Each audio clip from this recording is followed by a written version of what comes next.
Welcome दोस्तों। 2021 बहुत powerful year होने जा रहा है। इसके स्टार्ट में ही हमें दो बहुत बड़े लेसन मिले। पहला, व्हाट्सएप की जो प्राइवेसी पॉलिसी चेंज है उसको मैं तो बड़े अरसे से कह रहा था। मेरा एक आर्टिकल है impact of OTT on telecom companies, उसमें मैंने जिक्र किया था कि जिस तरीके से ऑलरेडी फेसबुक ने इंस्टाग्राम को इंटीग्रेट किया हुआ है फेसबुक के साथ, इसी तरीके से वो व्हाट्सएप को भी इंटीग्रेट करेगा। उनका मकसद एक इकोसिस्टम बनाना है। वो इस बात का भी जिक्र कर चुके हैं कि जी हम पेमेंट सिस्टम भी फेसबुक में लाएंगे। तो इसका मतलब है कि ये तो तय था कि उन्होंने इंटीग्रेट करना है, और ऑब्वियसली ऑब्जेक्टिव उनका यही है कि हम जो उसको फ्री इस्तेमाल करते हैं तो हम तो प्रोडक्ट हैं फेसबुक के, व्हाट्सएप के। हम तो प्रोडक्ट हैं, हम कस्टमर नहीं हैं। कस्टमर इनके वो लोग हैं जो उनको पैसे दे के इश्तहार चलाते हैं, तो ऑब्वियसली वो आपका डाटा लोगों को देंगे। तो एक तो ये बात है। अब लोग जा रहे हैं जी सिग्नल के ऊपर। इलन मस्क ने कल रात ट्वीट किया हुआ था कि जी सिग्नल के ऊपर चले जाएं।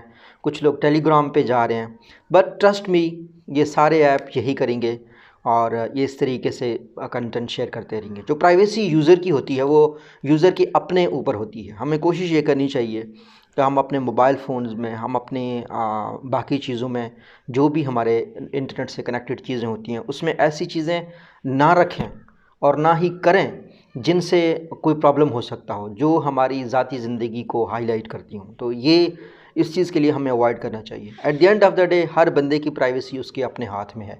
सबसे पहले लीक होने से पहले, कोई वीडियो बनने से पहले, कोई फ़ोटो बनने से पहले वो आपके अपने हाथ में है। तो वो बेस्ट मेथड है कि आपको ख़ुद को सीखना है कि आप ख़ुद को कैसे अपनी प्राइवेसी को मेंटेन रख सकते हैं। दूसरी, ट्विटर ने बैन कर दिया ट्रंप साहब को, और रात को इस पे बहुत ज़्यादा ट्रेंड भी चलता रहा ट्विटर पे। अब भी सुबह जब मैं उठ के देखा तो तब भी चल रहा था। इसमें एक बहुत बड़ा सबक है, वो ये है कि आप अंदाज़ा लगाएं, अभी एक एक्टिंग प्रेसिडेंट, इवन जब इलेक्शंस हो रहे थे तब भी मैं देख रहा था कि जब वो ट्वीट करता था तो साथ में ट्विटर जो है ना डिस्क्लेमर देता था कि नहीं जी ये ठीक नहीं है, नहीं जी ये इलेक्शन डिपार्टमेंट की तरफ से इस तरीके से है और ट्रंप और तरीके से कह रहा है। सो ये एक बहुत बड़ा लेसन है कि कंपनीज स्टेट से भी पावरफुल हैं। और स्टेट कौन सा स्टेट? United states.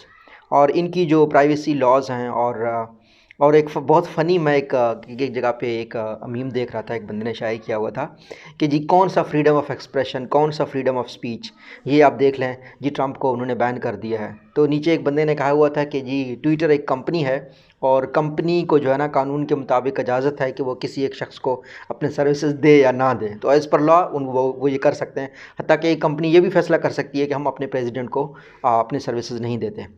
तो यहाँ पे जो इम्पॉर्टेंट बात है, अगेन वही बात हाईलाइट होगी जो मैं कंटिन्यूसली करता हूँ कि आपको कंपनीज़ की rules and laws and policies follow करनी होती हैं। अगर आप कंटिन्यूसली ब्रीच कर रहे हैं अपने पावर की वजह से, और अगर आप ये समझते हैं कि आप ऐसे शख्स हैं जो मुल्क के प्रेसिडेंट हैं या आपके प्रेसिडेंट से ताल्लुकात हैं या आप बहुत ही कोई बड़ी शख्सियत हैं, आप ये समझते हैं कि आप अबव द लॉ हैं और कभी भी ऐसा नहीं हो सकता कि आपको कोई ब्रेक करने वाला ना आए, तो ये होता रहेगा।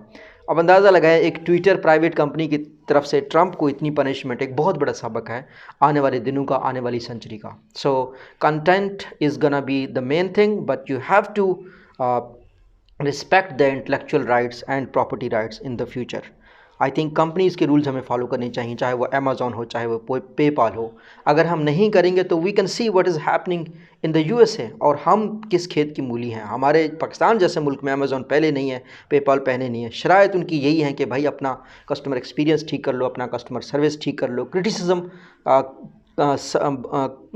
को बर्दाश्त करना सीख लो।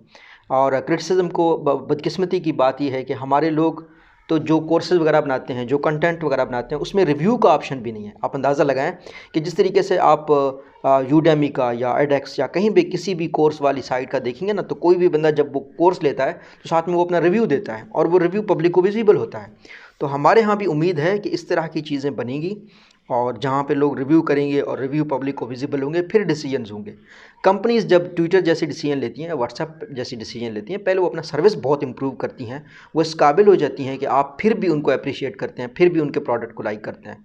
सो अगर हमारी कुछ ऐसी कंपनीज़ क्लेम करती हैं कि भाई हमारा एहतराम किया जाए या हमारे बारे में इस तरह की बात ना की जाए, तो उनको पहले वो स्टैंडर्ड्स लाने चाहिए। नहीं तो अगर आप रिव्यू अलाउ नहीं करते और as per freedom of expression आप जो है ना लोगों को कहते हैं कि जी हमारा रिव्यू भी ना करो। बिज़नेस रिव्यू कोई भी कंपनी नहीं रोकती, जिस तरह ट्विटर हो गया, जिस तरह व्हाट्सएप हो गया, जिस तरीके से फेसबुक हो गया, इनके रिव्यूज़ होते हैं, इनके ऊपर तहकीकी मकाले लिखे जाते हैं, इनको जो है ना मोरोन भी कहा जाता है, मुख्तलिफ़ बातें की जाती हैं। ऐसा नहीं है कि वो पीछे पीछे भागे जाए कि आपने मुझे क्या कहा, वो अपने प्रोडक्ट को इम्प्रूव करती हैं। तो व्हाट्सएप अगर न्यू पॉलिसी ला भी रही है तो उसको पता है कि मेरे प्रोडक्ट में कितना दम है कि लोग टेलीग्राम और सिग्नल पर नहीं जाएंगे। अगर ट्विटर ने बैन कर दिया है ट्रंप को, तो ट्विटर को पता है कि मेरा प्लेटफॉर्म को यूज़ करना ट्रंप की मजबूरी है, उसके पास कोई और ऐसा प्लेटफॉर्म है नहीं।